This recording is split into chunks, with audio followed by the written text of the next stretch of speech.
KLTV sound check, KLTV sound check.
Good morning, everyone. Welcome to the Tuesday meeting of the BOCC.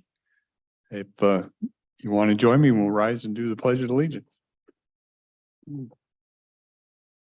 I pledge allegiance to the flag of the United States of America and to the republic for which it stands, one nation under God, indivisible, with liberty and justice for all.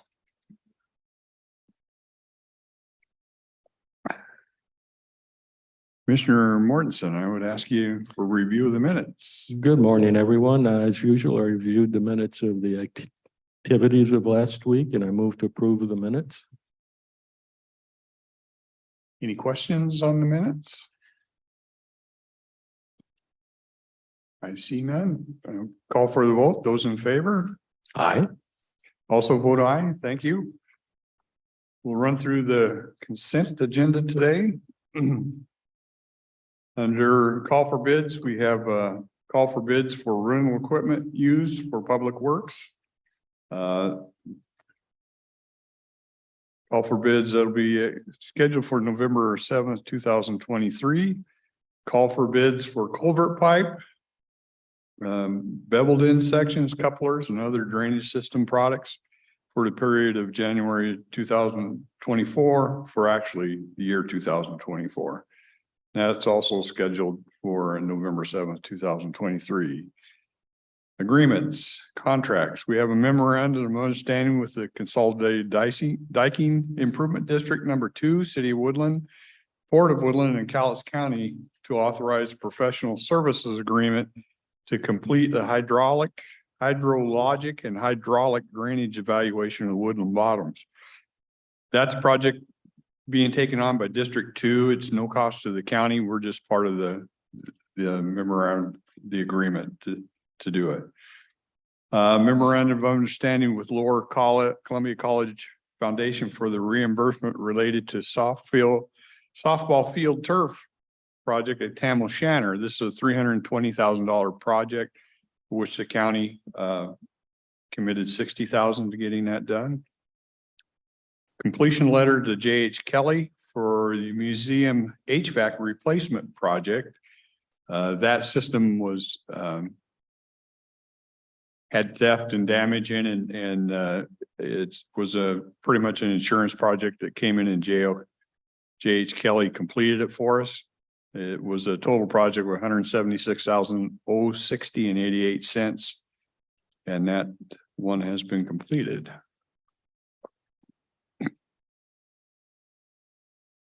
Resolution certifying the 2024 budget for Silver Lake Flood Control District.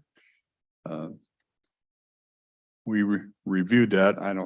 We banner over the use of certify, but basically what they're showing is on that budget, it shows a project revenue of $199,500 and expense of $111,610, and they have quite a bit of money in reserves, so it looks like it's doing what it's supposed to do. Board correspondence, memo dated 10/4/23 from the judges of Cowlitz County Superior Court regarding the mental health tax, and letter dated 10/9/23 from Mike Moss regarding the acceptance of resignation of Jeff Orth. A letter dated 10/5/23 from Patrick Harbison,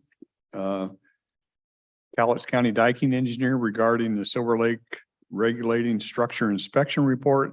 These are public documents. If you have interest in out there, it's a 20-page document. It has goes over all the facets of the diking and all that stuff in Silver Lake. If you have an interest, it's a pretty thorough read. Letter dated 10/9/23 from Bill Weiss regarding Frank Morrison's daughter, and an affidavit of posting reservation for the month of September 2023. And vouchers in amount of $3,976,999.26. Questions, comments? Yeah.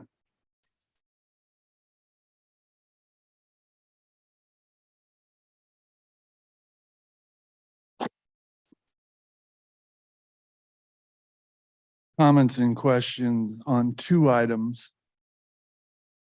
Number 4, agreements, contracts, bid awards, memorandum of understanding, Lower Columbia College Foundation for the reimbursement related softball field turf projects at Tam O'Shanter, the total amount. I presume the county paid this $60,000. We committed that 60 to the project. My question is, why in the hell is the county involved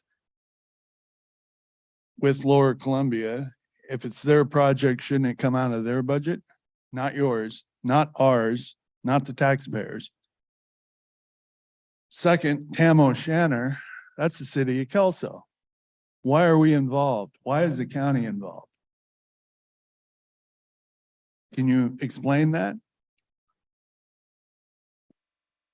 Well, We collect a lodging tax, and I Yeah. think this came out of the lodging tax. That's And what I was our gonna- obligation is to spend that money for tourism. And a thing, I'm basically blind to what I would call political boundary lines.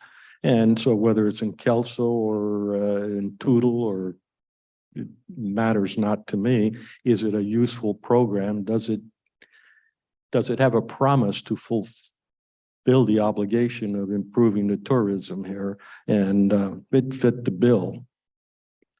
Is it expensive? Absolutely expensive, but that's my continual, that's the lament I have. The way the lodging tax expenditures go is that we have a committee made up of the users that are in the tourism business. And this money is available, and they meet and they review applications and say, these projects are good. They have our support. We're in the industry. We think this will generate business. The purpose was to permit more tournament play, bringing teams from out of the area coming in there. And Kelso said, we don't have enough money to finish it. LCC said they'll be putting on tournaments there with the improved field. And it was, the committee made the recommendation. So. Any questions, Mr. Dahl? No, they explained it. Well, correct me if I'm wrong. One of your former late presidents, George H. Bush, said, read my lips, no new taxes. Aren't you Republicans? You're all three Republicans, correct? And your party's mission is to reduce taxes. Why hasn't this lodging tax been eliminated? It's interesting that there was a lot once you said we are during the campaign for this office. I was asked, do you think there should be a partisan position? And I said no. And as we're here, I have yet to have in the 7 years hit something where it says, oh, if I'm a Republican, I vote this, and if I'm a Democrat, I vote this. Same way, we don't look at district boundaries in the manner that people might actually expect. So we take every opportunity we possibly can not to increase taxes and to reduce them when we possibly can. Possibly is a big word there, and I don't know the nuances here, but it's something I'm not terribly uncomfortable with, the lodging tax per se. Do I like the fact that we tax people to come to visit us? No, I think that's kind of a cheap shot. Well, let's let them pay the fare because they're coming here and they're strangers. I don't buy that, but I cannot change the system all by myself. But is not the office of commissioner a partisan office, Mr. Mortensen? The office of commissioner is not very well defined. Is it a partisan job? I don't think it is, but I don't think liberty is a function of being Democrat or Republican. And I've never approached it that way. Am I a Republican and in the Republican Party? The answer is yes. Why is that? I tend to align more closely with the sense of government doesn't have the answers, while the other group seems to think government has the answers. It's just about that simple. Do I subscribe to everything?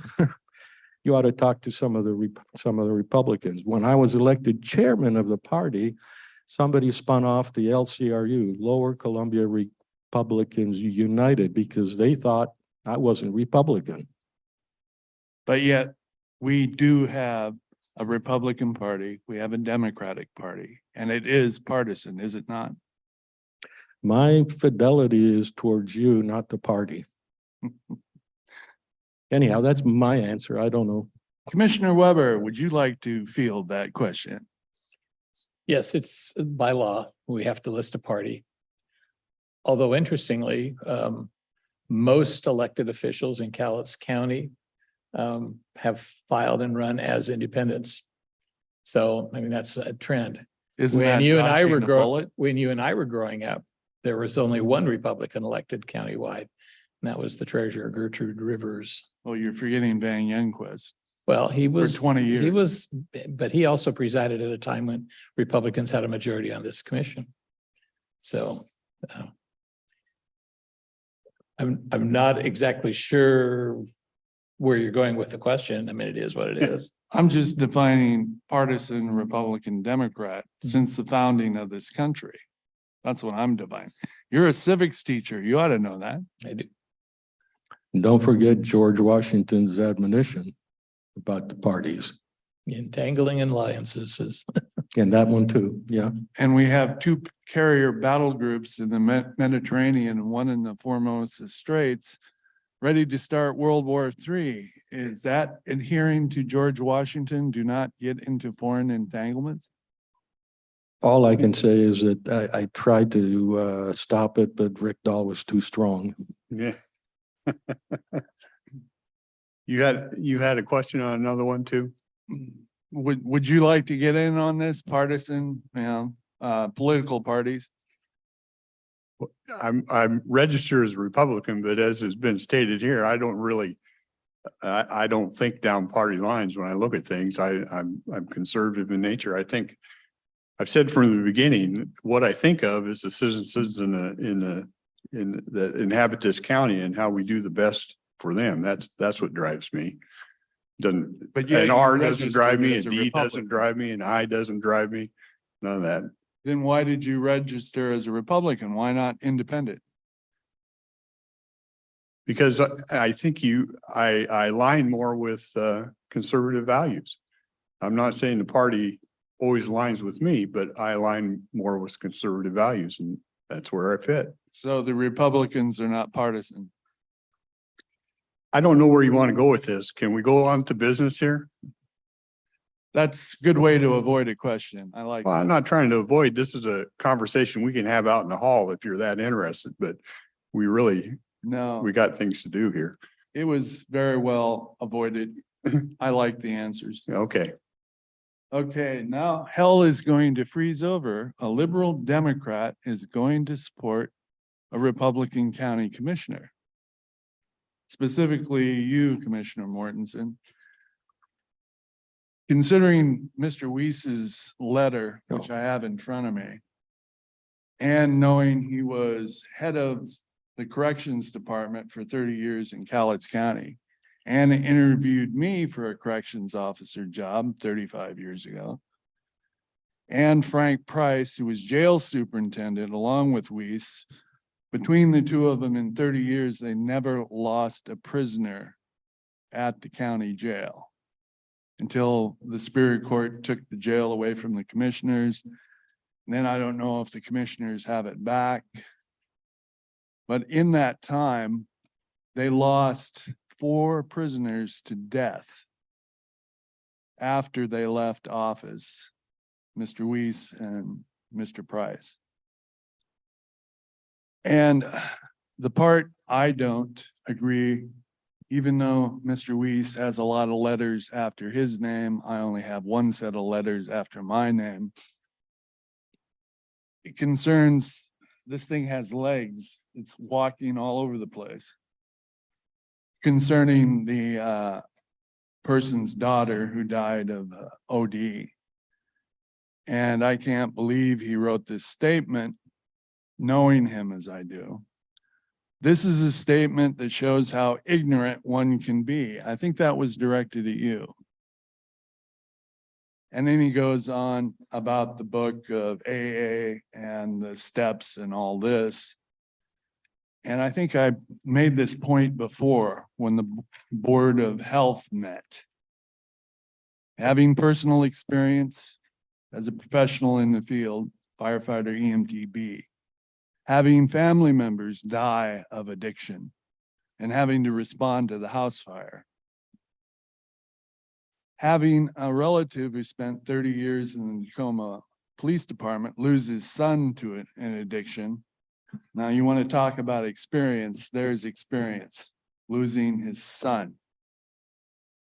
And this is what was drummed in our heads when we were training as firefighters or police cadets down in Portland under that pissed off Jewish paratrooper I was telling you about, who had an MD, PhD, 30 years experience.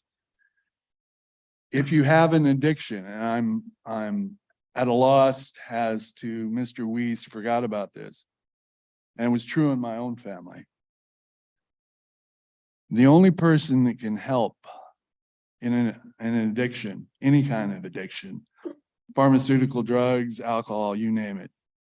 And this was drummed into our heads 35 years ago, my head 35 years ago. The only person that can help is the person itself until he admits he needs help. That's the only way you can save a life with an addictive personality. And I'm surprised that Mr. Weiss didn't put that in his letter. So everybody that's gnawing on your hind end is wrong. And that comes from a liberal Democrat supporting a Republican. Now hell has frozen over. That's all I got.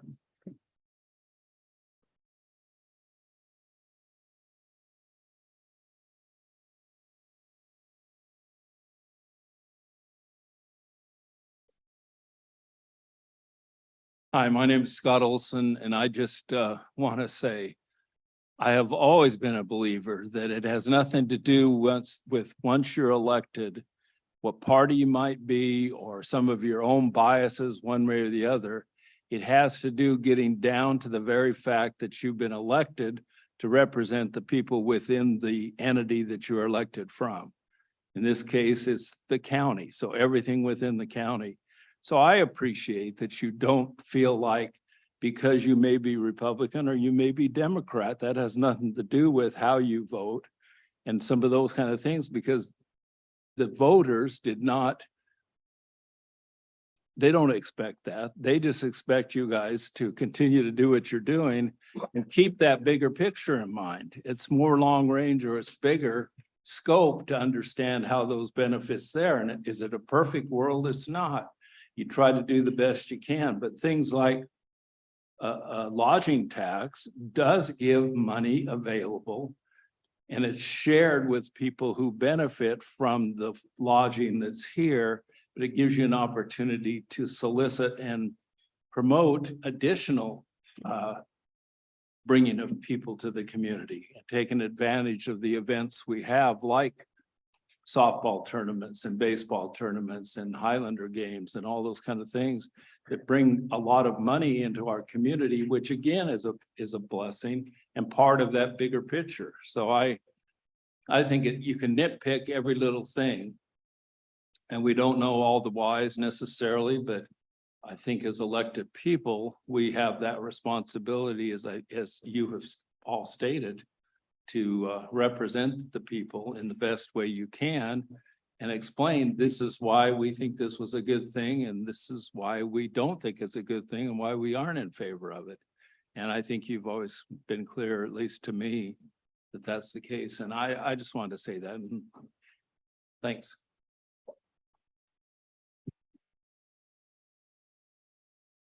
Any other questions or comments on consent?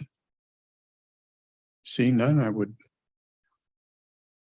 accept a motion. Mr. Chairman, I move that we approve today's consent agenda as presented. Yes. See nobody approaching, no hands. Call for the vote. Those in favor? Aye. Aye. Also vote aye. Thank you. On the motion items. Health and Human Services. You got a stack today. Morning, Gina James, Health and Human Services. Yes, we have a couple items on the agenda today. Okay. We will start. Item number 1 is a contract amendment with the Washington State Department of Ecology to close out and deobligate unspent funds from a water quality grant that we had. The grant ended last year. We've finished up that work and the state is deobligating the remaining funds that were left unspent, which was about $12,000. So this is just deobligating those funds so the state can use them elsewhere. Okay, And the research that was done was merely descriptive rather than leading to a recommendation of next steps for improving water quality at the lake. There's a lot of data. The full report is up on our website if you'd like to read through. I'm not a technical expert on all of the data points, but there was a lot of data collected multiple times throughout the year, multiple areas of Silver Lake, and all of that data is included in the report. There are some slight recommendations as that are within the report that the advisory committee and have sort of discussed and built into the management plan as well. So there are some recommendations. My understanding is that they're continuing those discussions and looking at if they want to pursue any of them. So we actually have 2 citizens groups that are involved. In this case, we just received the budget from the Flood Control District, an elected body that consists primarily of the property owners along the shore of the lake. And then a little bit larger group, the Silver Lake Water Advisory Committee, SLWAC, I think is how we pronounce that acronym. And they are the ones that assisted in some of the data gathering and Yes. so we can expect some recommendations from either one of those 2 groups based on the data that was collected. I know they're exploring some different things. And as I mentioned, there's some brief recommendations mentioned in the final report that's posted on our webpage.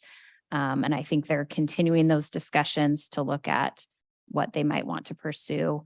I do know they're interested in continuing to test the lake throughout the year. So, Yeah. yeah. Thank you. any questions, comments? See none, Actually, I'll make a comment. Yeah. I like to think, I think pretty positively of the citizen groups involved in here. And data collection is something that they seem pretty able to do and happy to do. And I think that may explain why they didn't spend all the money. You can do good work without spending all the money. That's true. Yeah. Yep. I would entertain motion. Mr. Chairman, I move that we approve the contract amendment 18-018 as has been discussed. Okay. Questions, comments from the public? See no hands. Okay, I would call for the vote. Those in favor? Aye. Aye. Also vote aye. Thank you. Although I always hate giving money back, but I understand.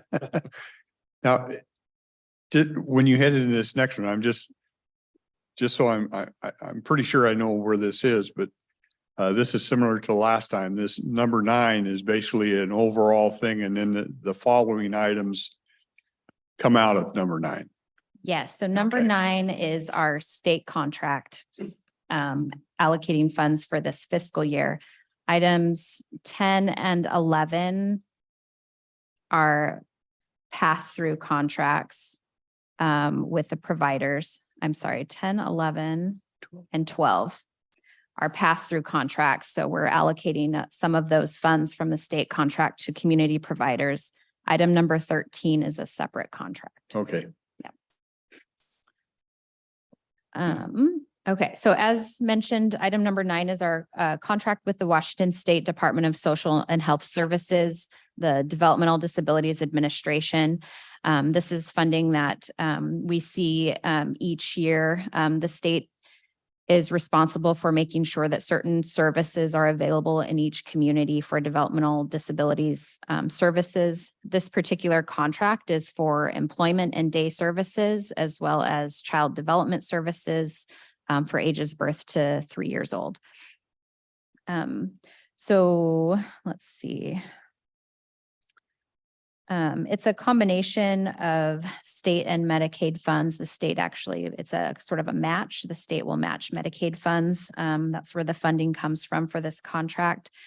They determine our budget based on the number of eligible individuals in our community receiving services. So they look at the number of individuals, it's called their acuity level, which determines the level of support an individual may need. So there's low, medium, or high. A high acuity would indicate a high level of support. A low acuity would indicate a lower level of support. So that's our state contract. It's 1-year contract. It's a little over $2 million. We are allocating a portion of that in pass-through contracts. We have 2 contracts that aren't on the agenda today that will be at a future meeting. So we have item number 10 is a pass-through contract with LifeWorks. Item 11 is with a provider called Employers Overload, and item 12 is with Compass Career Solutions. The 2 contracts that aren't on the agenda today are with Goodwill and the Progress Center. So those 2 will be at a future meeting. We don't allocate 100% of the funding in these pass-through contracts, partly because we want to see how services go. We monitor that throughout the year. And then if we need to make adjustments, having some of the funding still at our level helps us to be able to do that and make changes if we need to. So with that, I'll pause and see if there are any questions. I'm happy to talk further about the specific services and clients and whatnot. How does, you say the state determines the budget off the number? Where do they get the number? They look at who is signed up in the DSHS system. So who's eligible for developmental disabilities services. Have we seen this number change much over the years? We have not. The funding amount has gone up slightly. And this year, so our budget last year was about 1.7 million. This year it's about 2 million. It did go up because the legislature changed some of the program rules so individuals can be in both employment and day services at the same time. It used to be they had to pick one or the other. And so they've increased the budget because of that. And these are all in reimbursement programs? Correct. So services has to be rendered and then we bill. Yep. The providers submit to us, we verify, and then we submit to the state for reimbursement. Can you describe a little bit about the day services for the the older clients? Progress Center, of course, takes care of the preschoolers, but day services for the other folks. Sure. So the day services originally was intended for individuals who were in employment and maybe have reached retirement age and are no longer want to work, but want to do other activities. And so the day program was to help keep individuals connected with community activities, to go out and do activities like you or I would do, where we might go bowling or go get a coffee, and be engaged in our community and do those types of activities. It has expanded a little bit, so it's not so narrowly focused on individuals who reach retirement age. And as I mentioned, the legislature made some changes so that it's has kind of opened up to all eligible individuals if they choose to do that. And there are situations where the disabilities are progressive, so they might have been able to work, but no longer are able to, and that's the other alternative. Yes. Thank you. And if I remember correctly, we have had some situations where money has gone back and been reallocated by the state because the clients haven't used the services. Correct. Yes. So I think I mentioned last year, our contract was about 1.7 and we utilized about 1 million of that. So the state just keeps the rest. And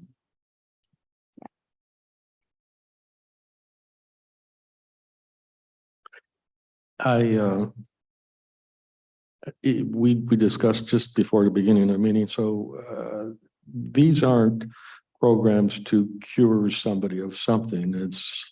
It's a program that may last for quite a long time to help people to cope with the situation over which they have a disability that isn't going to go away. correct. So on average, how long do people stay on the program? It can be quite some time. The state considers this service a long-term support. And when individuals are found to have a developmental disability, it's determined prior to the age of 18 and it's expected to continue indefinitely. Okay. And so that's why it's considered a long-term support. Commissioner Weber mentioned sometimes life events can happen that change, the duration of when they're in the program. Sometimes individuals choose not to work any longer or move from the area to be with, different family or what have you, but it can be sometime, it can be shorter. We've had clients in the program for 30 years and have worked at the same place of employment for 30 years, which is really exciting. And we've had individuals in the program for a short period of time and they have said, thank you for helping me get a job. I don't need your services anymore. So. Do you have any numbers? I don't, but I can look into that a little bit. In your spare time, I'd be curious. If you don't have spare time, I understand also. So the term developmental means to me that in fact, there is a notion of improving something. And at some point we reach an age where we're not developing. I'm a little hesitant to use these expressions, but you see what I'm asking. Is there a category where, for example, I say I'm 58 years old, I'm in a wheelchair, and that'll always be the case. Is that still developmental disability, or are there other programs? Developmental disability is typically some type of intellectual or neurological condition that is interfering with your ability to do your daily living activities. So if it were purely a mobility issue, it may not be considered a developmental disability. It depends on your situation. Okay, thank you. Item 10, 11, and 12 are very closely tied together. Is item 13 in that group also? Item 13 is separate. It is related to developmental disabilities, but it is a separate contract. It's been my experience that the developmental disabilities do last a lifetime, but one of the first summer jobs that I had was working for the YMCA in a program called Camp Good Times, which was designed for young adults, teenagers with developmental disabilities, and here in this community. And we've maintained connections Mhm. for 55, 60 years. And, you know, I've watched several of them grow and pass away and go to jobs and retire from jobs. And it is a part of our culture that is oftentimes easy to forget, but it is an improvement in the quality of life for them Mhm. to have access to these kinds of services, Yeah. especially if they can figure out a way to have some gainful employment and make a contribution. So it is something that is one of those good things to do. And if the money isn't spent because it is a reimbursable type thing, it doesn't get wasted. So I'm certainly glad to support this. If there aren't any questions, I would like permission from the chair to go ahead and bundle these motions together. We're receiving from the state and identifying 3 agencies to receive those funds. I'll do that when we get done with the Okay. questions. I would Okay, I've just- got another question at the right time. Yeah, I would just echo some of what Commissioner Weber said. I happen to know a young man that takes part in this, and you know, it's very important to them to be part of the community and part of society. Mhm. So I think when we have these, we can banner taxes and costs and all that stuff, but it comes to us and we get the ability to use it for some of this that I don't have a huge problem with it. So. So Gene, I had one other question, kind of a clarifying question. We oftentimes talk about helping people with disabilities, and oftentimes they're substance use disorders, alcoholism. Those are not considered developmental disabilities. They don't qualify for this kind of assistance. No, they do not. No. No, this definition is pretty clear. And as I mentioned, it has to be determined prior to the age of 18 that an individual has a developmental disability. Yeah. Thank you. Any other questions? Yeah, Yeah. if I could ask. Oh, Tim, cool. Talk all day. Go ahead. You are the administrator of these contracts. HHS, yeah. Yeah, and how much of an admin fee do we charge? It's up to 7%.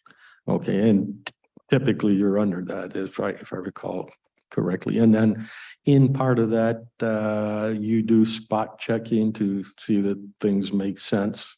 Each year we have on-site audits that we do with the providers. The state also comes and visits us to make sure we're doing things appropriately as well.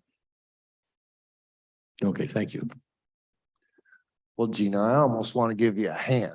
You know what I mean? For all the work she does, are you kidding me? And all the things that she knows, it's crazy. So I have one question is, for $2 million, what's the number of people that are on this program?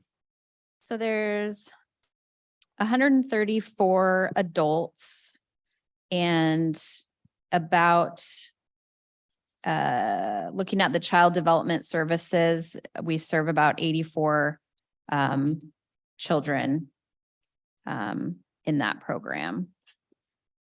So a couple hundred then? Yeah. Okay. For 2 million. Up to 2 million. That's right. You should have a starter's gun like at a track meet to see who gets here first, right?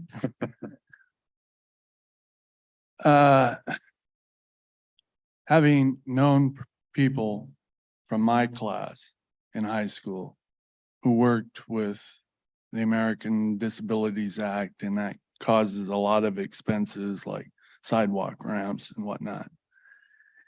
And having one of my dad's brothers lose his leg at 23 when there were no programs, no workers' comp, no social security. It had to be paid by the family.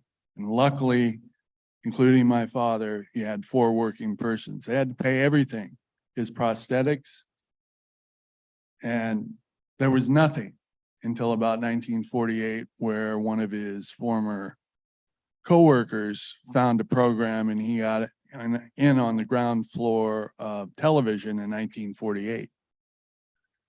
It was all paid for privately. Now, at the beginning of this year, Commissioner Mortensen, you were advocating no public money for these type of programs. You thought private charity, religious groups should be supporting this.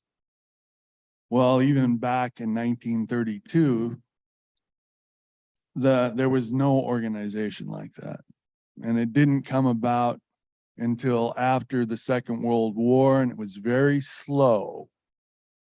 From 45 to 60, there was nothing. It all had to be paid for by the family. No workers' comp. You were thrown on the train, but it had to be loaded first because they didn't want to waste any money, and then throw the injured man who was unconscious on the bumper of the train, and then he was picked up by a private ambulance at Catlin. That's where I'm going, Commissioner Dahl. All this came before. Now you're throwing, what, roughly $750,000 at all these three programs?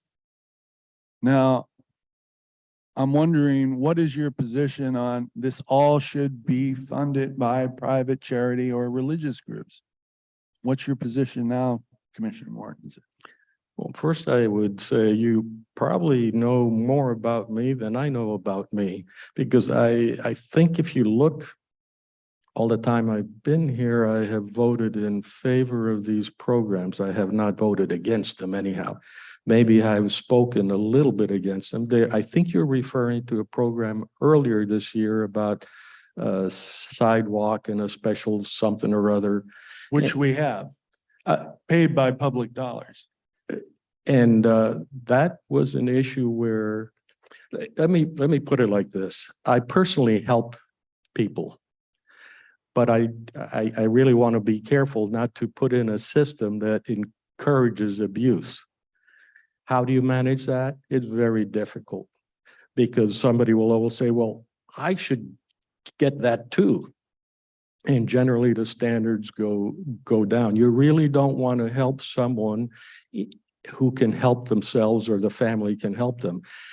By not wanting to help them, I mean, you can do more damage than good by doing that. There's a lot of good in family values, and I've got personal experiences as if that made much of a difference, but I could go ahead and talk about that. I am perfectly happy to vote in favor of this program. My last question was, and I've talked to Gina over the years, I really want to be sure that we're not enabling, but we are helping. And she knows that that's a crux of my concerns. Am I in favor of the taxation that goes into this?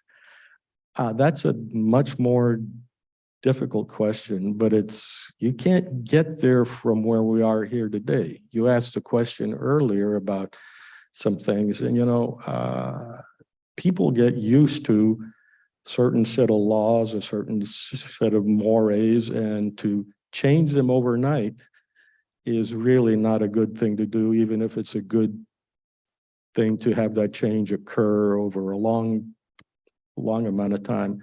So I don't have any problem with these programs. I am concerned always about the efficiency, as I've mentioned. Well, let me make your point on that earlier question. Early in the year 2023, I believe it was February. In my case, my family's case, we paid it all ourselves. We got no help for any government agency whatsoever. None at all.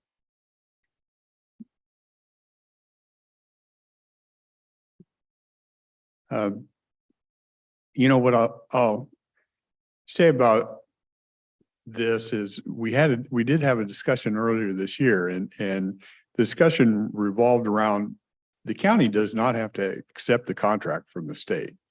we can say, no, we don't want to, we want to see that. It doesn't change anything. The state just goes, you can correct me if I'm wrong here, but I've listened to you enough. I believe the state will just go direct.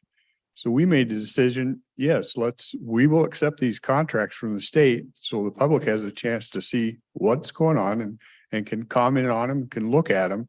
And we can always trying to institute anything that we can to keep them efficient. So that's why you're seeing these, because we made the decision that, yes, let's bring them through here.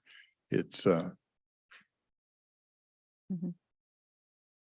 Any other questions on this? I would entertain your motion. Mr. Chairman, I would make a motion to approve the contract with the state of Washington in the amount of a little over $2 million. And at the same time, add to that motion the agreements to disperse of $911,000 and $400 to LifeWorks, $52,000 to Employers Overload, and $277,040 to Compass Career Solutions, all designed to assist with developmental disability employment and day services. Okay. We have a motion. Questions, comments? Well, Go ahead. just a silly quick, my colleague started out, I would make a motion. Does that mean you made the motion? Oh, you got me. Yes. Thank you. Okay, I see no hands. Would call for a vote. Those in favor? Aye. Also vote aye. Number 13. So I did, before we go on, I just Sure. wanted to make, Mr. Dragic made a comment about how much we're dispersing. You were a little bit low on that. It comes up to about 1.24 million. I think you had a lower figure than that. I think you missed the LifeWorks contract. Close enough for government work. If you say so. Okay, so item 13 is our contract, is a contract with the Washington State Department of Social and Health Services. This one is from the Division of Vocational Rehabilitation, or DVR, you may have heard.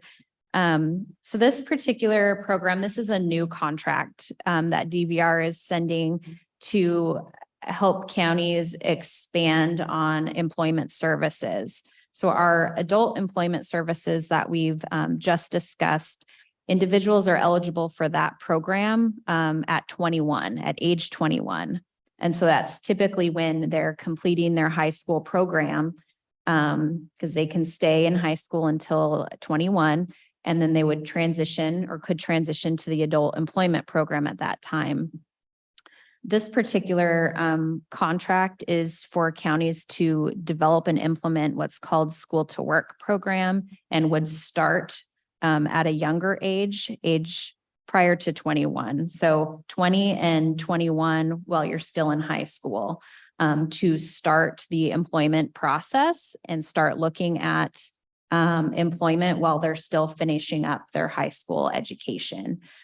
So this is a new program that the state is rolling out. This contract is just to explore the development of this program.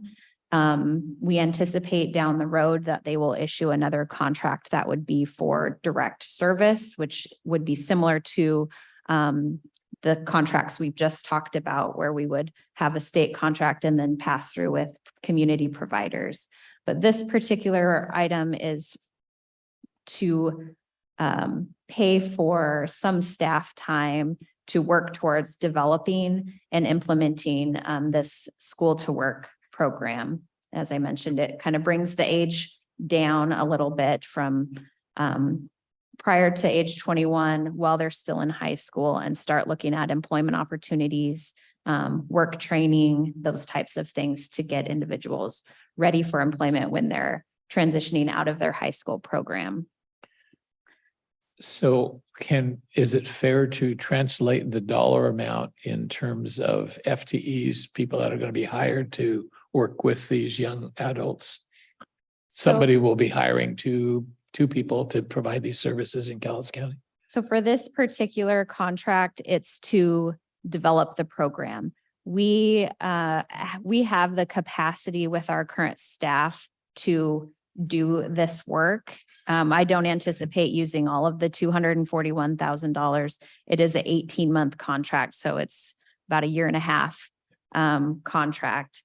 But it's to reimburse some staff costs to develop, to participate in the statewide and regional meetings, to meet with local stakeholders, with the schools and with our local DVR staff and DDA staff, and work on developing this referral process, all of the components that are required to get students involved and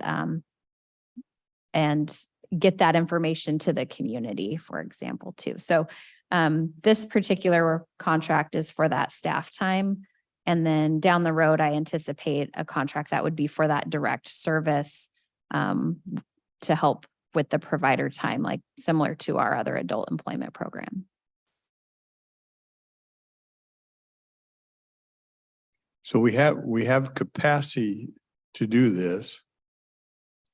I'm just trying to think, if we have capacity in there for staff to go and do this and still do whatever they do now, why do we need the money? We don't have any other funds that can pay for them to do this work. So we So- have, I know HHS is all, it doesn't come out of our general fund. It all comes from the state. So Correct. what they give you now says staff person B, they do this, this, and this, we'll reimburse you wage for these three things. And if you take, so what I'm hearing then, if you take that staff person that does A, B, and C, and you say, I want you to do D, E, F, now you don't get reimbursed. correct. So what programs are not going to be done that were being done? So just some internal shifting of some tasks. And I don't anticipate it will take a lot of time for this to build this type of program.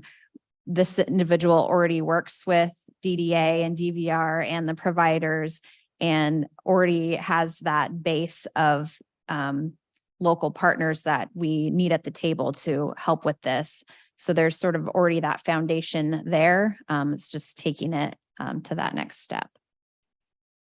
Yeah. I'm happy, we can have some further conversation I too, if, when they start handing out funds, there's strings somewhere that they want to start tightening at some point in time. I mean, it's just what I've seen over time. And so I'm trying to figure out what's this mean to us down the road, what happens. So. yeah. I- We do have to submit reports to the state, updating them on our progress with the program and developing the program.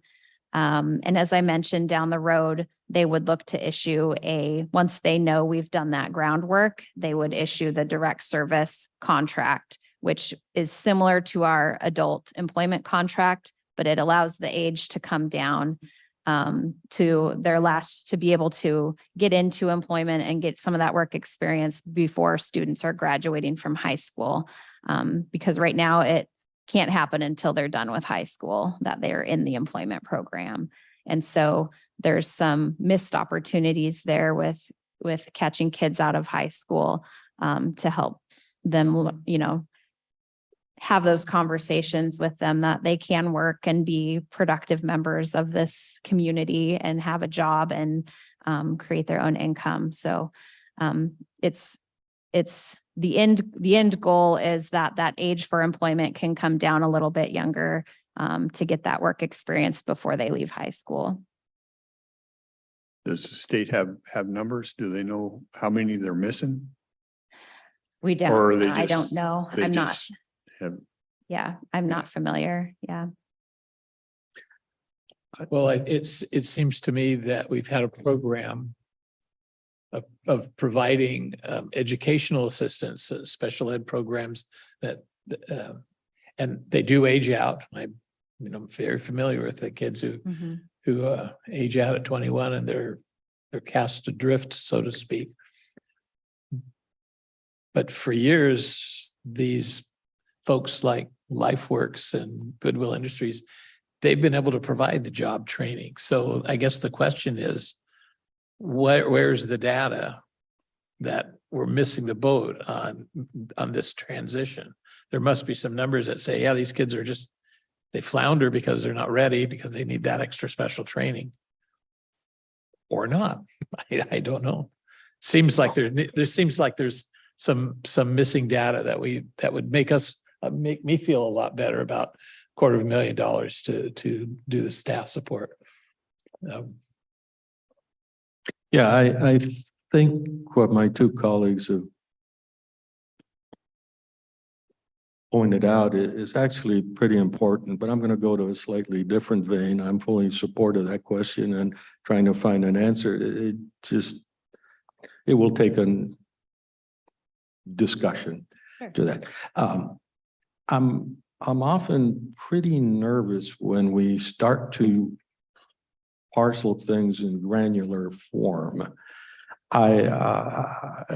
Maybe it's because of my science background or training. I look for an overriding principle that ties everything together. And within that, I take a look at something that says ages 20 to 21. And I immediately am thinking, can I really tell the difference between a 19-and-a-half-year-old and a 20-year-old? And are these in math, if you put a square bracket, it means inclusive. If you put a round bracket, it means open. It means exclusive. So there are a bunch of questions that always bother me because they get translated into what the chairman was mentioning, things that develop in the future. This is an inception of a program, and going to what the gentleman said, is this the kind of thing that we would want to further put on the table and say is a good thing? And unfortunately, I'd like to take a guess, and I have a lot of respect for how you do your stuff. So I would be typically open to saying, well, let's see what HHS here can do with this, and let's see if it's worthwhile continuing that. But it turns out that that's a philosophically good thing to do, but in a practical sense, once you start a program, it almost never, I don't recall a program that just didn't continue and got expanded. So this looks like to me isn't this just something that could be subsumed in the other contracts? In fact, Commissioner Weber was asking specifically about the data. And I think we should have as a habit, take a look at things from what I would call a business case analysis. So you'd say, we're thinking of a product, and this is our target market, and you work out some stuff. But in order to do that, you do the market research and you figure everything out. It doesn't mean that you are going to make draw the same conclusion as the private outfit would do, because we're not a private outfit. We work in the government for the people. So the decision making will be biased towards another approach. And that's totally acceptable, but we can't really do that if we don't have everything right before us. And that would be kind of my claim on this. So I would guess we want to send this back for further discussion. That would be my preference, but I'm just one. Yeah, so many years ago, I worked in special ed for a handful of districts in the state. And the 7 years that the kids have in high school, so from 14 to 21 when they're aged out, but especially that 18 to 21 age bracket was always educate or employment goal driven. And they had, and all the districts I worked for had a coordinator for that coordinated with DVR and coordinated with DVD to get these kids transitioned into that. So this feels like a duplication of that same position that most school districts, at least when I was working, already had. So that might just be a connection to make, that if I know the only local district I worked with was Kelso, and they had that position when I was working there. And then the districts in the Seattle area did as well. So it feels a little bit of a repetition if you would fund it as well. So just if it kicked back, that might be an area to look at. Okay, thank you. I'll get more information on that. Good morning. My name is Jim Hill, 1100 North 22nd Avenue, Kelso, Washington. First, I want to apologize for my attire. I left a veteran services meeting this morning to come in and address this specific issue. Commissioner Mortensen, I heard the most convoluted, extended, detailed, philosophical explanation of your position I think I've ever heard from the dais. This is a simple matter. You have an expert here that has described the program. I have a question. Do you know any developmentally challenged folks? Do you know their families? Do you know the problems? You can make it as complex as you want to. Present a remarkable argument. The fact of the matter, it boils down to human kindness and concern. It's that simple. Thank you. And I don't need a response. I Well- do actually know. I've known a young man since he was 7 years old and watched him go through high school, and he's had all these services in high school that you're explaining, and he works and so I don't know how he would have been missed. I've followed him. I know him today. And so anyway.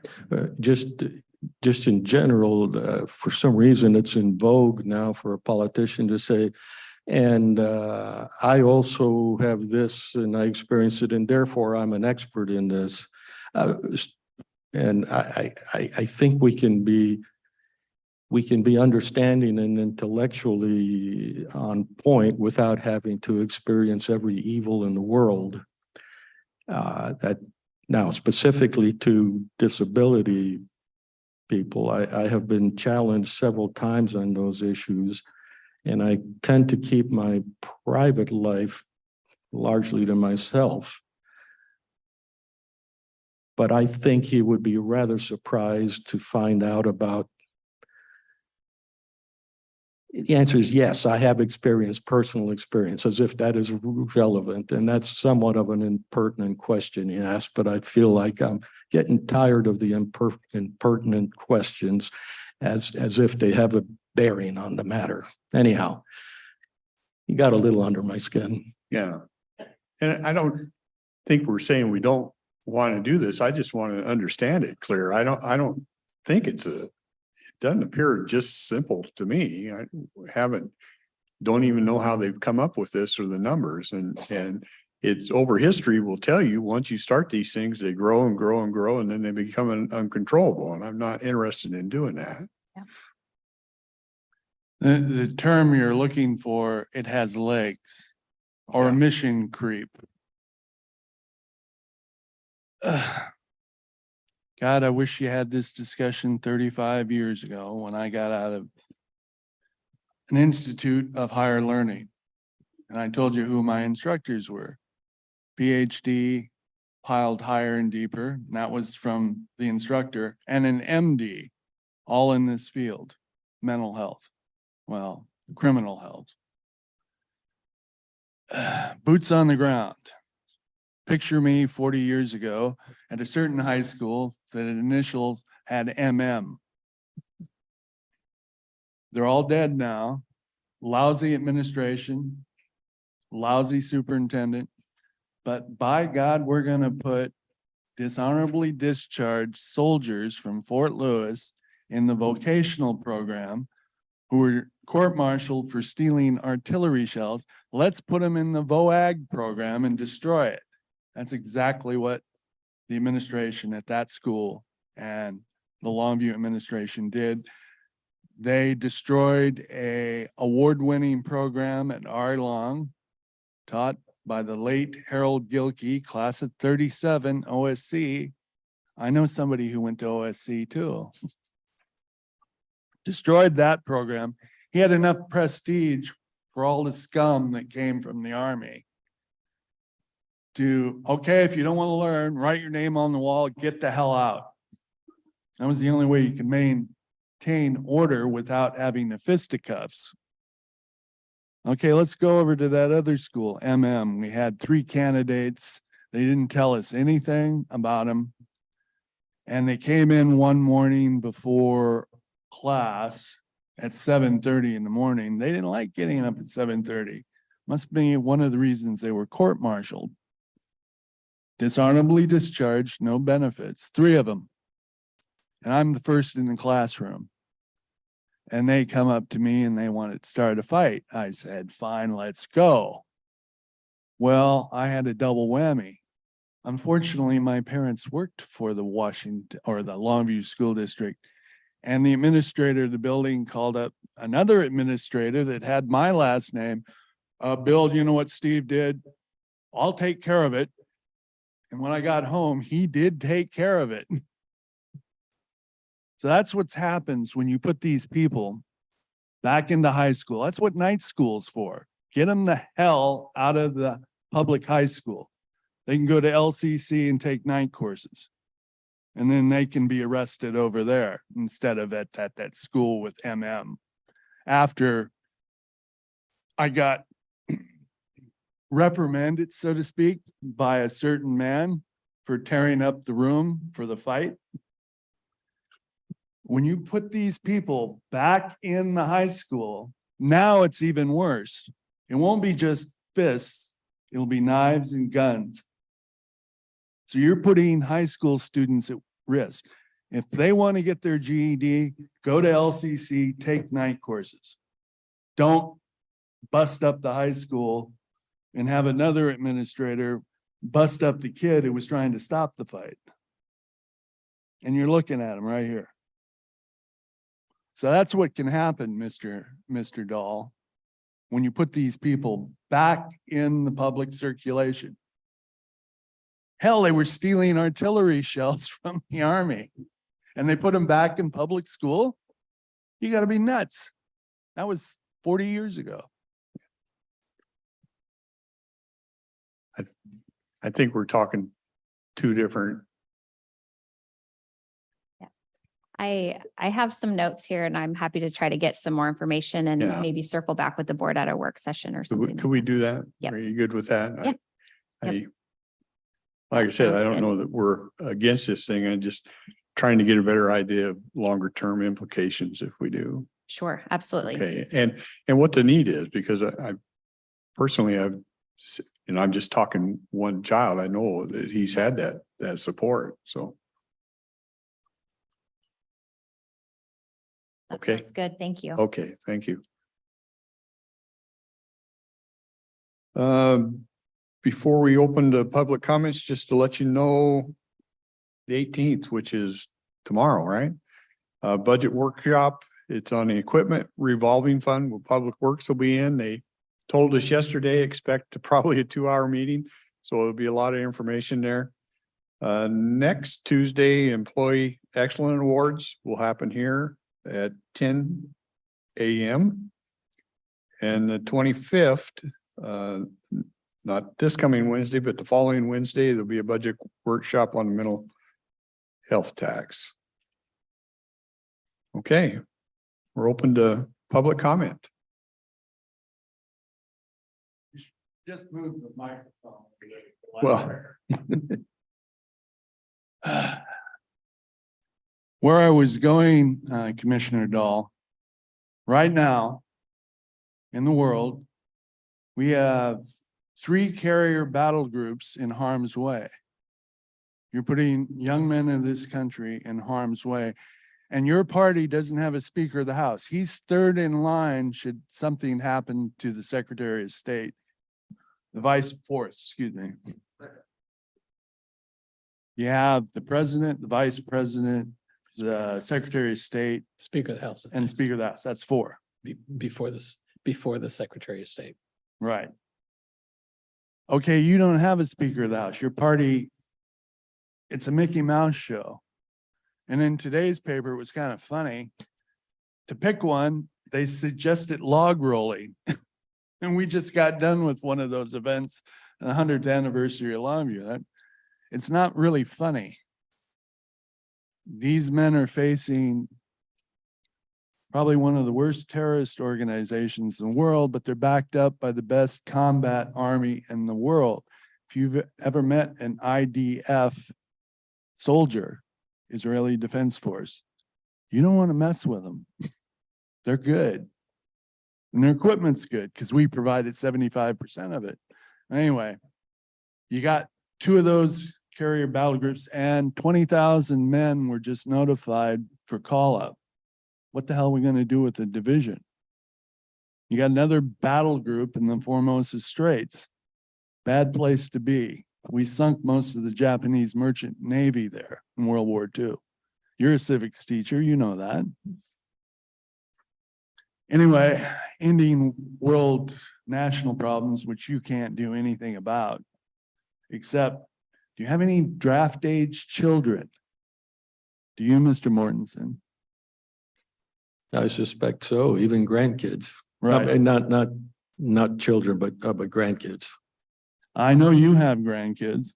Yeah. Do you have any draft age? They don't draft 4-year-olds. You'd be surprised. What about you, Commissioner Dahl? Any draft age children? Yeah, I have one serving in the Air Force. Good. Is he on Grandchild. active duty? He is. And they're moving bomber groups to England now. And they're also moving bomber groups to Okinawa and Guam. Is what unit is he in? A fighter, bomber? I Ground couldn't tell you. support. Ground support. Yeah. Okay, fine. And your party doesn't have a Speaker of the House. And if you know how expensive it is to field a field army or a fleet, you know where all the money comes from. Who has the purse strings? Congress. And you don't have a Speaker of the House. Now, I don't care if you like the commander in chief or not. If you wear one of these things, you obey him, what party, whatever he is. You don't like him? Remember this, his dead son was the only member of Congress who was a child that served in the military during the Gulf mess. The only member of Congress when he was a senator. People seem to forget that. They focus on the bad son. Into that, we're out of national. Let's go to Cowlitz County. Have you ever seen this? I've heard It of it. just came out. You've seen it. I've heard of it, yeah. What about Commissioner Dahl? Well, based on Monopoly, it's kind of funny. And you know the famous square, you know, this don't pass go. Well, they got a new square. Uh-oh. And it's, you don't get any money. Well, if you embezzle, you do. And it says, all public elected officials and public employees in Cowlitz County who commit a crime, they don't pass go. They go directly to indictment. You'll have to inform Prosecutor Javinican of this, please. You remember I alluded to a mystery in public works. Well, it's been clarified. And there really should be either you start investigating what's happening in your own departments, or the attorney, he's too busy running for governor. Don't worry about him. Go to the U.S. District Attorney up in Tacoma and ask for an investigation of your public works. You need to do that.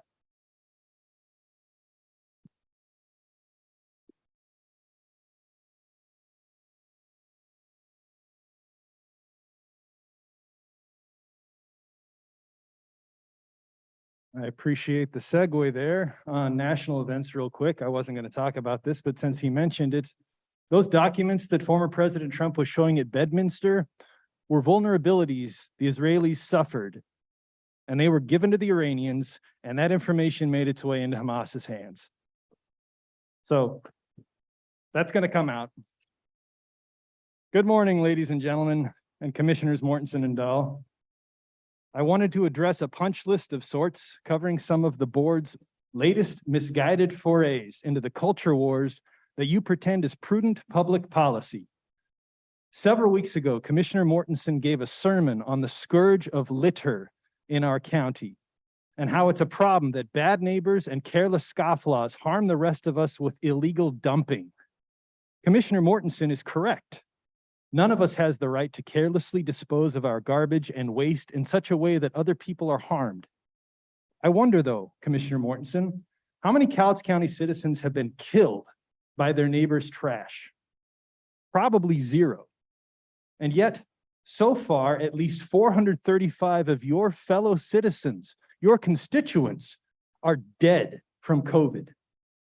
How is a person carelessly and irresponsibly shedding and spreading a deadly virus to their neighbors something that you not only don't want to address, you have actively sought to protect and champion with your constant efforts to undermine public safety measures? You even go further and draft childish proclamations that state an individual's right to litter a deadly virus willy-nilly is somehow sacrosanct. Heck, Chairman Dahl, will you please get order in the room here? Yeah. I have a First Amendment right to speak just like Mr. Shea does. Commissioner Dahl, Yeah. will you please remove him from the room if he can't behave? Thank you. Heck, you and the Board of Health are still at it with your latest efforts to again memorialize how brazenly and bizarrely misinformed a governing body can be with your latest efforts at a new proclamation. A few weeks ago, this board had the opportunity to highlight and celebrate the legal community over the vitally important pro bono work that is performed on behalf of low-income citizens navigating our legal system.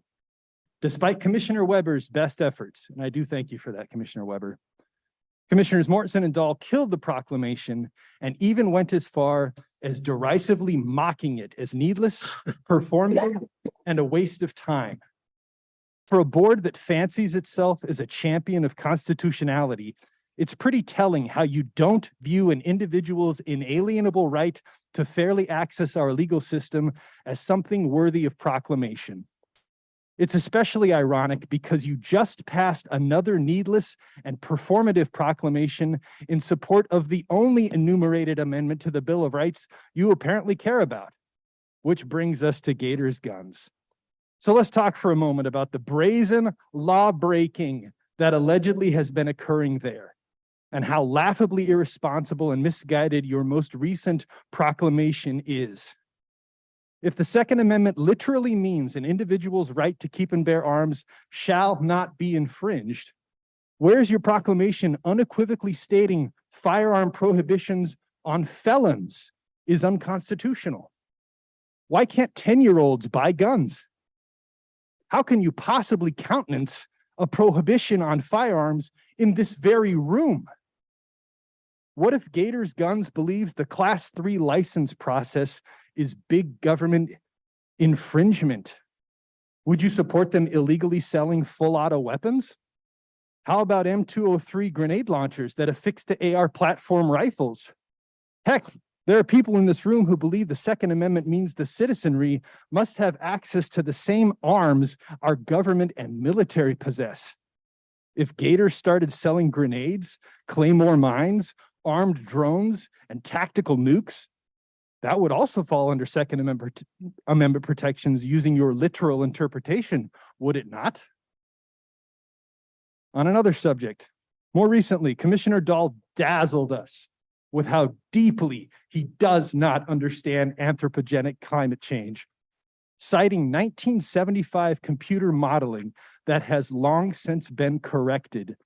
Mr. Dahl would have us believe that because scientists were wrong about something then, they can't possibly be right about something now. Dr. Mortensen chimed in to quip about his doctoral work with modeling and how it can be manipulated, as if punch card computers and slide rule calculators are still cutting edge technology. Gentlemen, just because you don't understand something doesn't mean it's real, or in this case, not real. Finally, I want to talk about Hope Village. A few weeks ago, one of your faithful congregants sat at this microphone. I don't see her in the audience today, unfortunately. She told an outlandish lie about Hope Village. She boldly proclaimed only 19 people are being served at Hope Village, and not the 49 that actually live there at any given time. What's worse, her grotesque and hatefully motivated act of bearing false witness was based on a secondhand account made by a friend who was looking through the chain link fence. But her lie wasn't challenged by the board, because two of you want as much misinformation about Hope Village in the public space as possible. Two of you want to gaslight the public for as long as you can about what Hope Village is. And of course, the two commissioners I'm referring to have never even been to Hope Village. Commissioners Mortensen and Dahl have frequently cited a lack of data as justification for their opposition to Hope Village. Now that Hope Village has been running for 10 months, here are some facts that I want my fellow citizens to understand. The Salvation Army is projecting their operating cost for the first year will be under $900,000, a full 40% under budget. What other civic project can claim a cost saving like that? Opponents of Hope Village like to say it's too expensive. Indeed, a current candidate for Longview City Council has a bald-faced lie published on his campaign website. And it's a lie that has been uttered countless times in this very room by members of this commission. Yes, the cost to purchase the pallet shelters and site preparation was around $1.5 million. And now we know the operating cost for the first year will be less than $900,000. Commissioner Dahl, when you calculate the cost of your fuel for a road trip to the Harley-Davidson factory in Wisconsin, do you factor in the cost of your motorcycle?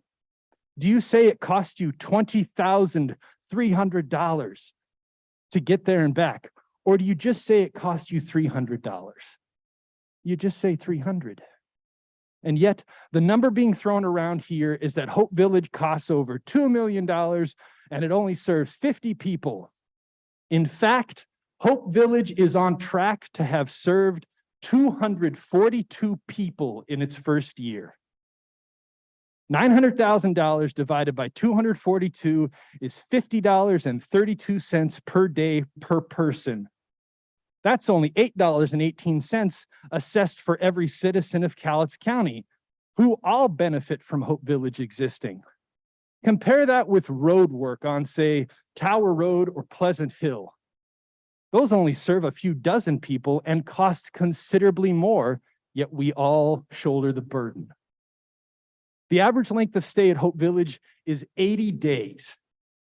That's $4,025 billed to the taxpayer for a whole array of life-changing services. Because of your cowardice and indifference, that burden is currently saddled to the citizens of Longview, even though Hope Village serves the entire county. Did you know incarcerating someone for 80 days in the Cowlitz County Jail for a gross misdemeanor costs the taxpayer a minimum of $8,264, and that individual receives comparatively no services? Not only is Hope Village a massive bargain for the taxpayer you purport to slavishly serve, and the actual benefit to society is immeasurable, especially compared to draconian efforts to arrest our way out of homelessness, like many opponents of Hope Village advocate trying. Irrefutably, supporting Hope Village is the true conservative approach. So do it. You were wrong about your projections, which you used to justify your recalcitrance. What is your excuse now? Because make no mistake, people who had agreed with you no longer do. Citizens of Longview who didn't support Hope Village at the time are now starting to see it is successful and how unfair it is that something that benefits the entire county is being foisted only on Longview taxpayers' shoulders.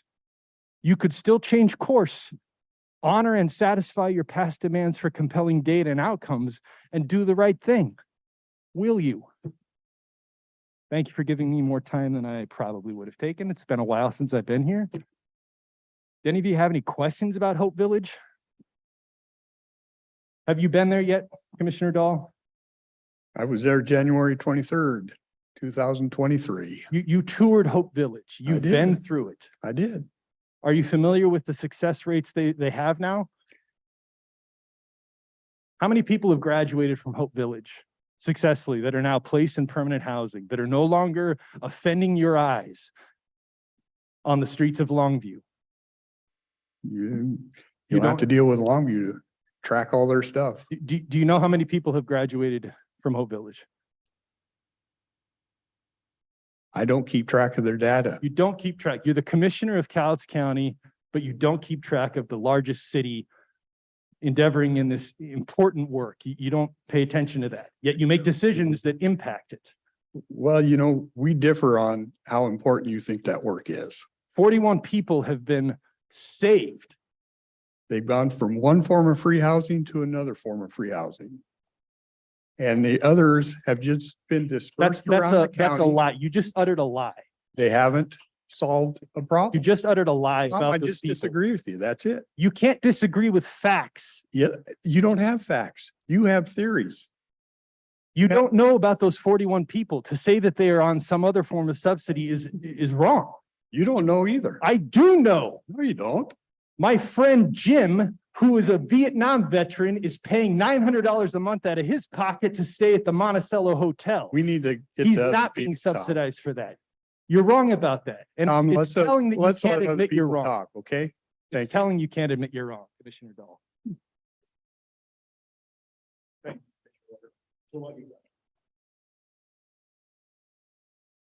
Anybody else?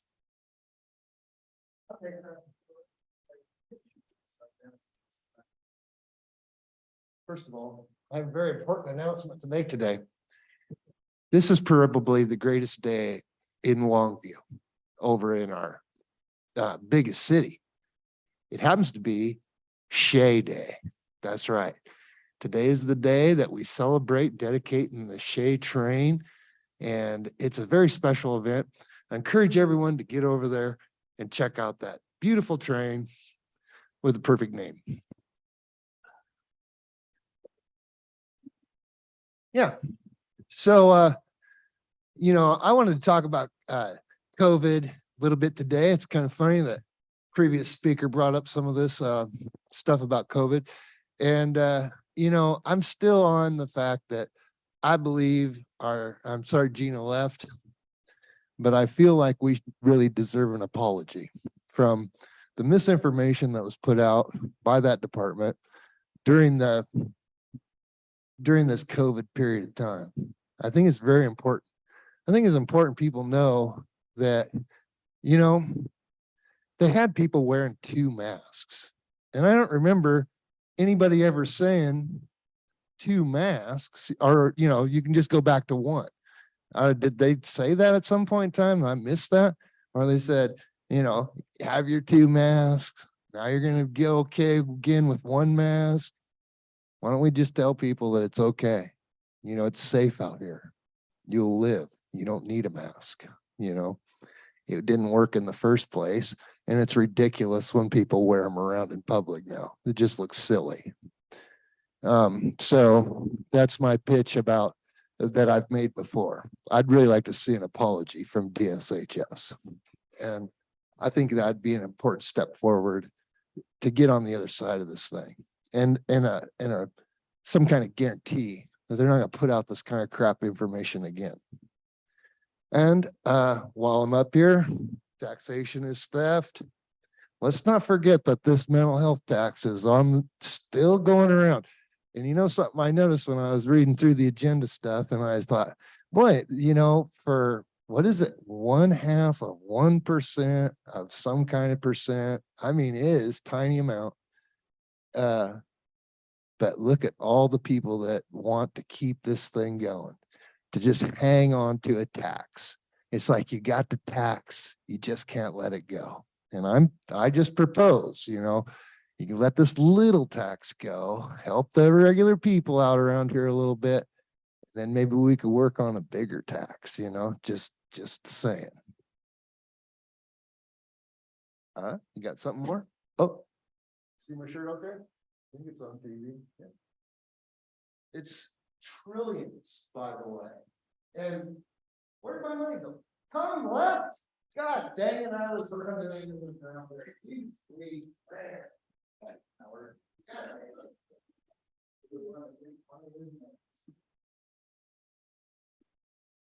Better watch out, might get COVID. Anyway, evidently the person with the base diaper has never done research and read the real Fauci, the real Anthony Fauci by Robert F. Kennedy Jr. It took me about 4 months to get through it. And it's based on facts. And while these people are out there putting on their face mask, their diaper face mask, whatever you want to call it, it hurts my soul to the core that those diapers on their face, the material, the chemicals that are in them actually cause scar tissue to their lungs, and you can't ever do anything about it. It's permanent. And all this stuff that they're bringing back with the COVID, you reverse it, the COVID, and it means Debat, which means evil. And the 19 means AI, artificial intelligence. But anyway, whenever I see people with these and the children, they're like, put the children back.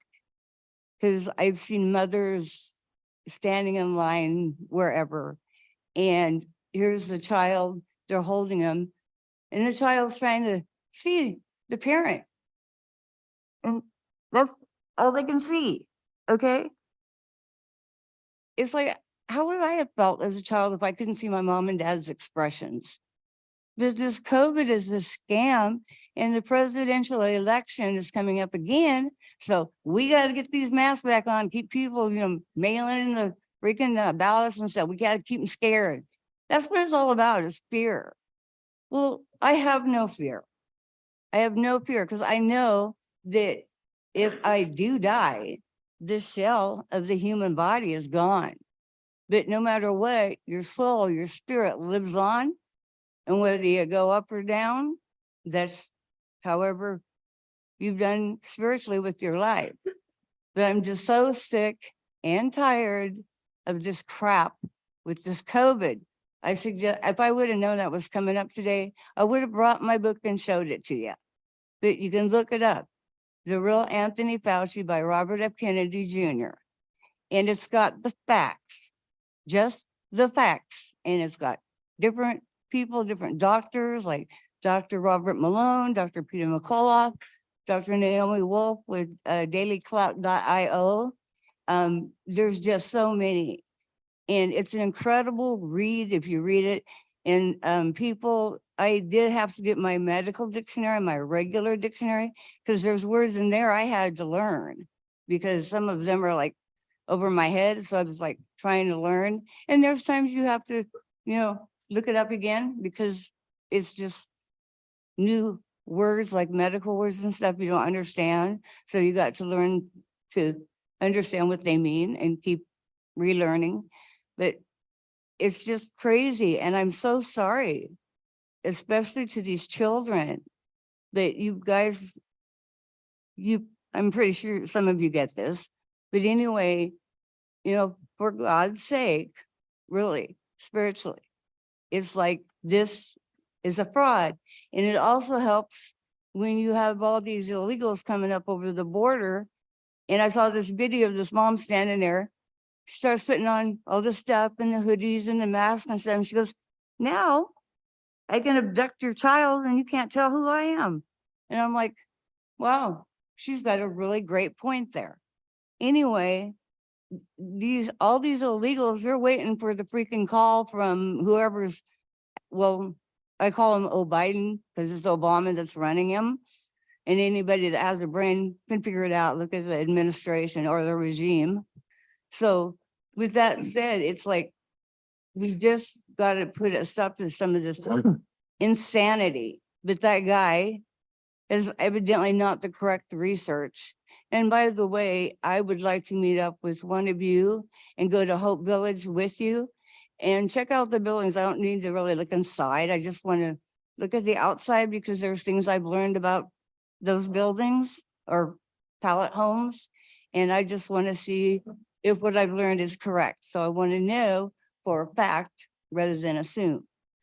Anyway, yeah, there's just so many things going on. And another thing too is like with disability parking, I'm noticing that like used to be like near where you had to go in someplace, but you start getting to apartment complexes and you're like way down here, your apartment's over here, but everybody else that's not disabled has their parking right by their apartment. But anyway, one of the guys over at the Longview City Council gave me a card and I did get a phone call yesterday, but I was busy when I got the phone call. So I listened to the voice messages last night and I've got to get a hold of him, which he left his number, but I've got to say, you know what? You need to come out, go with me so I can show you where my apartment is and show you where I've got to park because I don't know if he talked to the manager or not, but she hasn't said a word to me. And one time we crossed paths on the sidewalk in the apartment complex. And I said, it'd be really nice if there was disabled parking closer to my apartment. And she goes, yeah, it would be nice, wouldn't it? And I was just like, I'm sorry, I've just like had it.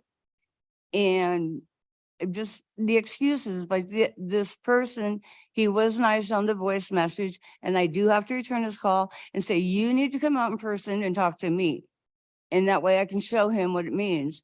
Because if you go like to Kelso Rite Aid or something like that, they've got it pretty good set up there, you know.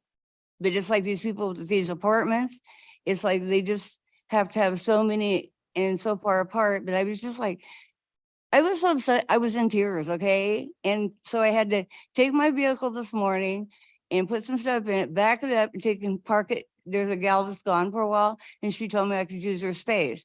Next thing I know, I'm going in and out of my apartment and a nice person came out and said, hi, good morning. I was like, good morning. Anyway, and I finished my stuff, but it's like the one that I actually marked that matches my apartment number is like my neighbors, but it's on the other side of me. But it's like when you look at the parking space, it's my parking space. And another neighbor that lives on the other side of me has that one, but that one's mine. And so anyway, I've got to follow up with that. But this stuff, it's like whenever there's an election, then there's COVID again. And I think Fauci's already been fried. If not, I guess he's going to be facing a tribunal. So Yeah. Anyway, and let's pray and go from there. Anyway, thank you for your time.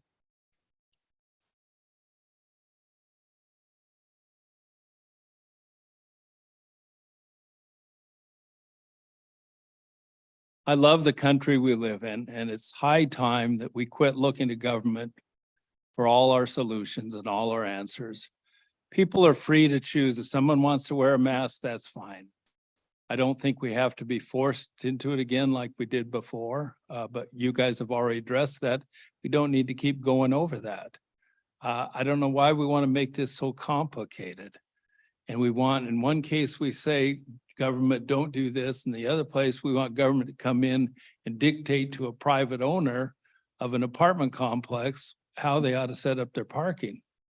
I mean, our solutions, again, as individuals living in this great country, is to come together collectively and try to make a decision and work with those that are the decision makers for that, and not try to get government officials to come in there and say, thou shalt this or thou shalt not do that.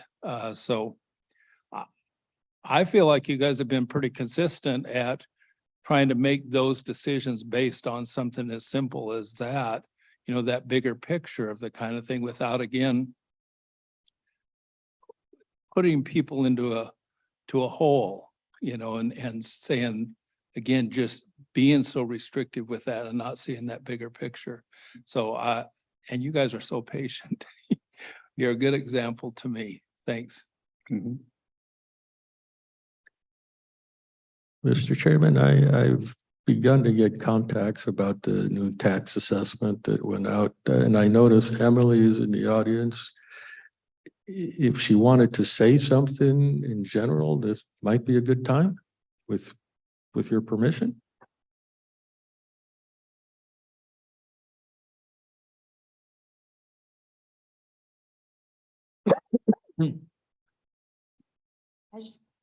As you guys know, I try to be responsive, so I decided to come sit here and listen in case there were any questions or concerns. We have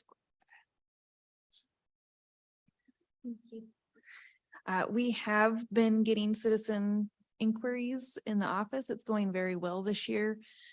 We got our ratio back from the state. We got an 89.5, meaning we're about 10% low. But I think that's a conservative number. If you could explain what you just said. So for those who don't know, our office gets audited by the state every year. And what they do is they take our assessed values and compare them to the sale prices of homes. And we get a ratio. So if, let's say, just even numbers, easy numbers, if a house sells for 100,000. Rose. 100,000. Much better. And our assessed value is 100,000, it's 100%, very similar to a grade in school.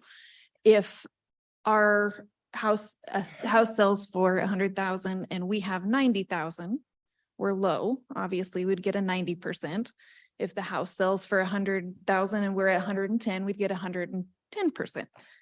So that's how it works. And then they take every sale that's a valid sale in the county and compare everything and then give us a ratio. So we got that back this week and it's at 89.5, meaning again, we're a little low, but I think that's okay. Anyway, we've had very good questions from the citizens, a lot of interest in the changes to the senior program that starts in 2024. So we're encouraging them to come back with their income documents in February when they've got their 23 documents back. But overall, it's going very well. We're anticipating starting to see a roll through of appeals that come from the Board of Equalization. There was a little bit of change this year regarding the Board of Equalization. So I'm anticipating sometime soon we'll see that come through. Anyway, the citizens have been great to deal with. We've answered a lot of questions. And I was just here in case you guys had any come up today so I could be responsive. One quick statement then, how soon do they have to bring to the attention of the Board of Equalization before it's too late? They have about a month from receipt? So they have a 30-day appeal window. And a lot of people, we can pretty easily look at any inquiries and tell a person in general, we have sales to support that, or we agree that there might be something wrong. Everybody has to remember that we have about almost 60,000 parcels we have to value every single year. And so there's always going to be nuances that we miss or something that we didn't know. So we encourage people, especially if they have something going on at their house. Let's say we didn't realize their garage burnt down or something. We need to know all that information. But in general, we're able to deal with a lot of it outside of the appeal process, but they have 30 days from the day of the notice to appeal. So they could say, I want to go before the board, but that may take some time, right? But they have to identify themselves within that period of time. And then they might get talked to in a month, 3 months, 6 months. During that time, they're perfectly welcome to come to your office, are they not? Yes. Yeah. So a lot of times, we try to be as responsive as possible in that 30-day appeal window when they come to us and talk to us. However, there's going to be some that we just can't get to by the end of the window. And so we always say, we're going to do our best to be responsive and get back to you. However, if it gets close, we do encourage you to appeal. That way you reserve your right for that appeal. Again, we don't have any control over the Board of Equalization. It's a separate entity that is completely aside from us. And so as far as scheduling of hearings and all that stuff, we're just the response to that. So any other questions? On you say the state comes in and audits you every year. Is there a point where, say you come back 50%? I mean, is there a point where the state says, hey, you fix this or we'll fix it? Yeah, there's thresholds there.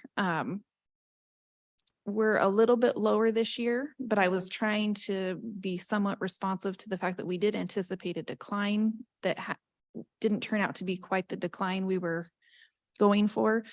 And so I think last year we were at 93% ratio. However, the other thing that did change that allows me to feel a little bit better about being low is that the McCleary Act sunsetted, and that is beneficial to our taxpayers. And they were equalizing our rate. So if I came in at 93%, they were increasing the rate of the tax for the McCleary Act to get us to 100%. Now that we are done with that, there is no penalty or anything for not being at 100%. Okay. And it doesn't change the amount of tax that gets collected. As you guys know, it's a budget-based system. Each of the districts submits their budget and that's what gets collected. The assessed values don't generate revenue. So there's no really downside to not being at 100%. Yeah. Okay. I'm told that the number of sales of existing homes has gone down. It depends on the area. Some areas we've seen a decrease, some areas we're still seeing an increase. Oh, interesting. Okay.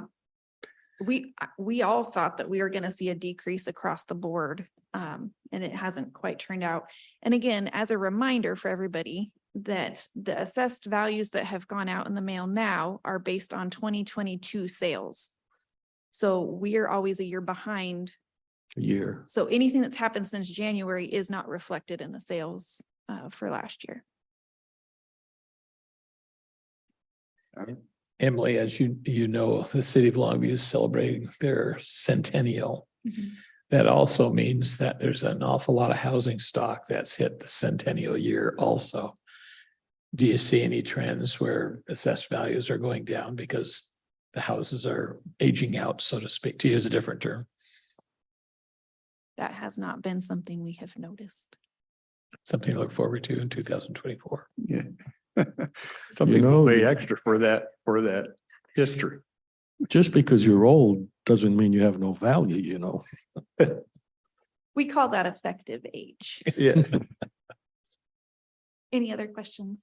Oh, thank you for taking some time, Emily. Yeah, and I really appreciate you guys helping with any inquiries that come in. Mr. Mortensen has been wonderful at passing those along. We're always happy to talk to anybody. So just send them our way. Okay, thank you. Thank you.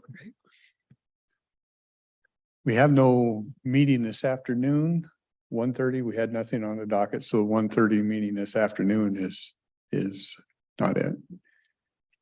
Any other comments before we?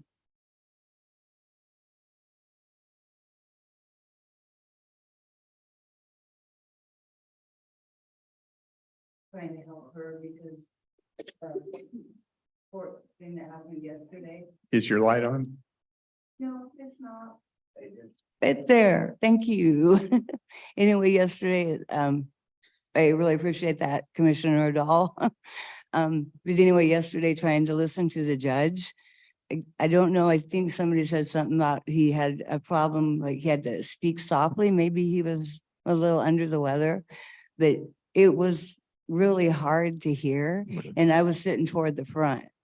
But the one thing I really want to emphasize about the mask is whenever, like, we were growing up, if somebody was in a business and somebody walked in with the mask, it's like, hands up, that kind of thing.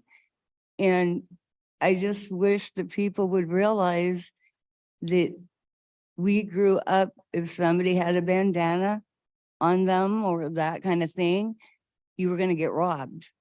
And right now, they're trying to condition us for agenda, what is it, 2030?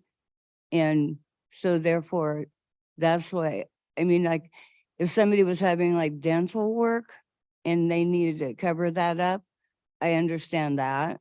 So it's kind of, rocking a hard stone there. But anyway, thank you.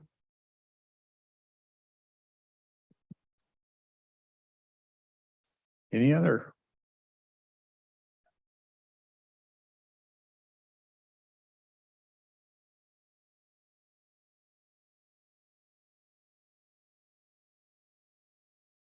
In regards to Paradise Cove RV Park, it looks like the state's attorney's agreed in our favor. And I have a couple questions for you guys. What is your earnings, the council members here that sit in front of us on an annual basis? What do they pay us? Yes, correct. I think we're right. I know generally where I'm at. I think I'm right around 86. Okay. I don't know the exact. And my other question is, who represents the county if there's any kind of suit against them or the county? Who's your lawyers in town? Excuse me, sir? The prosecuting attorney is our lawyer. Okay, He has a staff that takes care of that. okay, thank you.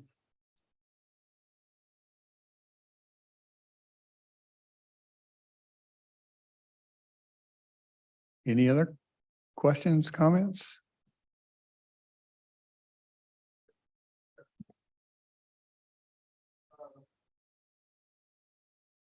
The reason why McCarthy is not there anymore is because he tried to impeach Joe Biden. And I don't know, that's what the gentleman was saying. He was saying, where's our House representative? Our House representative is going to be a Democrat right now. And in fact, segue a little bit, in 1917, they had a flu epidemic. And the reason why we don't have it, the reason why they didn't have it then is because they didn't have this, our phone. And I don't have my phone, it's so back there. But anyways, I'm thinking that the reason why McCarthy tried to impeach Biden is because, and Biden fired him because he's got $4.5 trillion infrastructure. And like I say,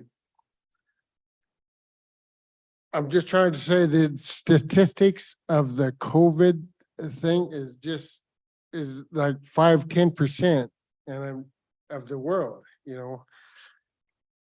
maybe I'm not right, but I'm thinking I am. And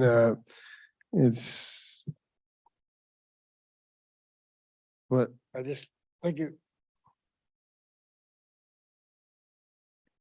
Earlier in the meeting, there was a discussion about presidential succession and confusion on who came first, second, and third. It is actually of interest to the state of Washington. The president is followed by the vice president. Next in line is the Speaker of the House. If there's not a Speaker of the House, it goes to the President Pro Tem of the Senate, who currently happens to be a woman by the name of Patty Murray. So there you go.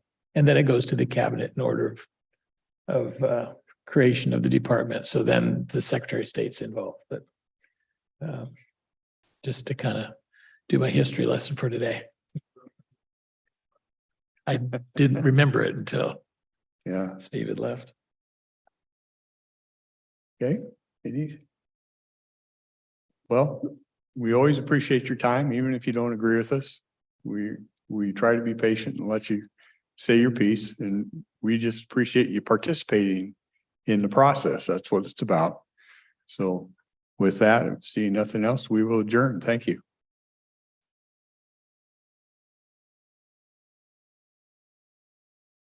How are you? Good, how are you?